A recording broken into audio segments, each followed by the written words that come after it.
நீங்க இந்த படத்துல ஒரு பன்னி மேய்க்கிறீங்க, இமேஜ் கெட்டு போயிருங்க. நீங்க மேய்க்கலன்னா பன்னியோட இமேஜ் கெட்டு போயிடும். இப்ப எது உங்களுக்கு நல்லது நினைக்கிறீங்க? அந்த காலத்துல ஒரு அம்மா 5 பிள்ளைய வளர்த்துச்சு.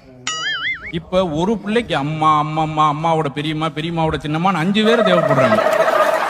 தம்பி, நான் ரொம்ப குடும்பப்படுத்த மாட்டேன். அந்த மாதிரி கேள்வி இப்படி கேள்வி எல்லாம் கேட்க மாட்டேன். தமிழ்ல சாதாரணமா தான் கேட்க போறேன். சொல்லுங்க, கேளுங்க கேளுங்க. நான் என்ன கேட்கறேன் அதுக்கு எதிர்ப்பது மட்டும் சொல்லு போதும். கேளுங்க. வெளிச்சம் இருட்டு. Very good, very bad. அது இல்லப்பா, அதான்ப்பா ரொம்ப கோபமா இருக்கேன். நான் உங்களை லவ் பண்றேன். செரு பிஞ்சு ஒரு விளக்கு மாதிரி அந்து போயிரும். அப்படின்னா நீ வெளியே ஓடா, நீ உள்ள வாடா, உனக்கு வேலை கிடையாது, எனக்கு வேலை கிடையாது. அதே போல ரேடியோவை கண்டுபிடிச்சது மார்க்கோனி.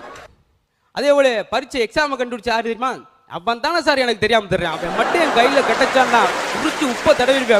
அப்பா, இந்த காக்கா கத்துனா விருந்தாடி எல்லாம் வீட்டுக்கு வருவாங்களாமே, அப்புறம் எது கத்துனா இந்த விருந்தாடி எல்லாம் போவாங்க? உங்க அம்மா 10 நிமிஷம் கத்துனா போதும், வந்து வீடை விட்டு மட்டும் போக மாட்டேன், ஊரை விட்டே போய் வாங்கிடா. இந்தா 2 ரூபா காயினை கொடுத்து 1 ரூபாய்க்கு சீரகம் 1 ரூபாய்க்கு மிளகு வாங்கிட்டு வாங்க அப்படின்னு ஒரு கடைக்கு போனா போயிட்டு குடுக்குன்னு ஓடியாந்த 1.5 கிலோமீட்டர் அது கடை. அங்க இருந்து திரும்பி வந்து, அம்மா எந்த 1 ரூபாய்க்கு மிளகு வாங்க, எந்த 1 ரூபாய்க்கு சீரகத்தை வாங்க அப்படின்னா எதுக்கு வாங்கினாலும் கொடுப்பாங்க. நம்ம ஏன் அங்கிள் இந்த கரண்ட் போகுதுன்னு சொல்றாங்களே, அது எங்க தான் போகுது? நான் முக்கியமான ஒரு வேலை கிளம்பிக்கிட்டு திரும்பிட்டு சங்குனஞ்சேரியில் அது மாதிரி இதுக்கு என்ன பதில் சொல்லுங்க? பல் கட்டணும்னு சொல்லி ஒரு டாக்டர்கிட்ட போனாலும் பொண்ணு என்னாச்சு, பல் டாக்டரே கட்டிட்டு வந்திருக்காங்க. அதை பத்தி